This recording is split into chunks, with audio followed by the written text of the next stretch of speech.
هەرچەندە ناکۆکیەکانی نێوان ئەزەربایجان و ئێران ڕشێکی مێژووی هەیە، بەڵام بەکردنەوەی باڵێۆزخانەی ئەزەربایجان لە تەلەڤیڤ ناکۆکیەکان لە نێوان ئێران و ئازەربایجان بەهێزتر بۆتەوە. چەندین خوێنەوەی جیاواز بۆم پەیوەندیانە دەکرێت کایە ئەمە ئایا ڕێککەوتنێکی نێودوڵەتیە یا ڕاگەاندنی بەرەیەکی دژ بە ئێرانە، چی گۆڕانکاریەک وای کردووە کە ئەم ئاڕووداوانە بە پەلە بەم شێوازە بگۆڕن و پەیوەندی وڵاتان ئێستا قازانج و زەرەرێکی بۆ ئێران هەیە. زیاتر قسە دەکەم لەگەڵ میوانەکەم دکتۆر مەجید حەقی، شارەزای پەیوەندیە نێودوڵەتیەکان لە هێلنسکیەوە لەگەڵما. دکتۆر مەجید، ئەم کاتت باش.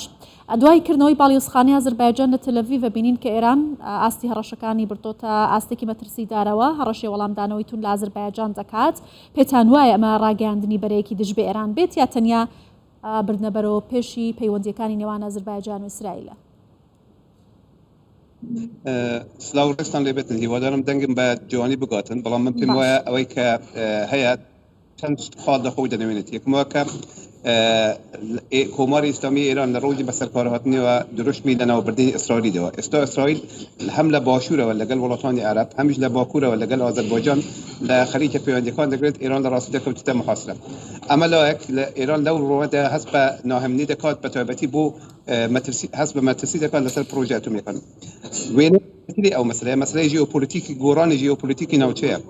ژیۆپۆلیتیکی ناوچە بەو شێوەیە دەگۆڕێتن کە لە حاڵی گۆڕاندەوە ئەرمەنستان و ئازەربایجان چەندین ساڵە لەسەر مەسەلەی ناگۆرنە قەرەباغ کێشیان هەبووە.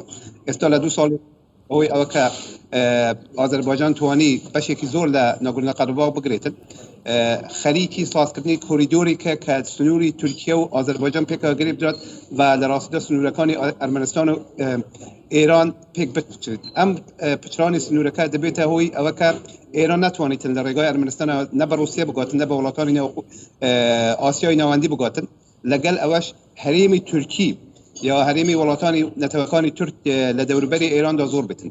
ئەمە دوو هەڕەشە لە ئێران دەکاتن. هەڕەشەیەک کە هەستی جیاوازیخوازی لە تورکەکانی ئازەربایجانی باشووری ئازەربایجان ئێران زیاتر دەکاتن کە ئێران هەست بە باشە. دکتۆر مەجید، ئاماژەت بە ناکۆکیەکانی ئێران لەگەڵ ئیسرائیلیش کرد، بەڵام پێت وایە ئەنجامی و ناکۆکیانە لەسەر خاکی ئازەربایجان یەکلای ببێتەوە؟ ئازەربایجان دەبێتە گۆڕەپانی ململانەی یەکلایکردنەوەی ململانەکانی نێوان ئێران و ئیسرائیل؟ ئەمە پێم وانە کۆمەڕی ئیسلامی ئێران هێزێکی وای هەبێتن کە خۆی بوێرێتن لە ئازەربایجان بدەن بەهۆیە کە نەتەنیا ئیسرائیل ئەو کە دەوڵەتی تورکیەش لە پشتیەوە دەبێتن.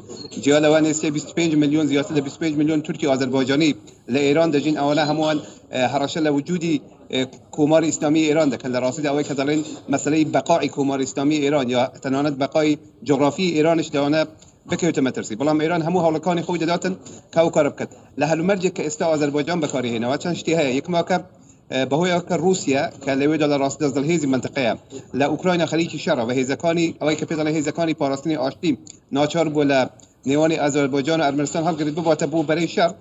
ئازەربایجان دەرفەتێکی دۆزیەوە کە بەرەی تورکی بەهێز بکاتن بۆ ئەوە کە لە ڕێگای ئەوە پەیوەندیەکانی ئەگەر لەبیرتان بێت چەند ساڵ لەمەوبەرێک باس لەوە دەکرا کە چین جادەی ئەوروشەم ساز بکات، بەڵام ئەم جادەی ئەوروشەم ڕانداتی پارتەبێت بەشم لە ئازەربایجانەوە بەرەو تورکیا دیت. کابوو سازکردنی ئەو کۆریدۆرە ئێران لە قەیرانێکی یەکجار زۆری ئابووری تەنانەت لە گەیاندنی وزە، لە گەیاندنی بڵێن لۆجستیک بۆ رووسیا و لە رووسیا بۆ ئێراندا هەموو ئەوانە توش دەکات و لە ڕاستیدا ئێران بەتەواوی دەکەوێتە ژێر محاصرە هەم لە لای ئیسرائیلەوە هەم لە لای دەوڵەتەکانی تورکیا و ئەوانەی کە ڕەقیبی ئابووری و سیاسی ئێران. باشە. سەرقاڵبوونی ئەمریکا بە شەڕی ئۆکرانیا و رووسیاوە لەلایەکی دیکە ئاسایکردنەوەی پەیوەندیەکانی ئێران و سعودیە بە نێوەندگیری چین لەلایەکی ترەوە وڵاتانی ناوچەکە کەوتونەتە جموجۆڵ بۆ ئاسایکردنەوەی پەیوەندیەکانیان.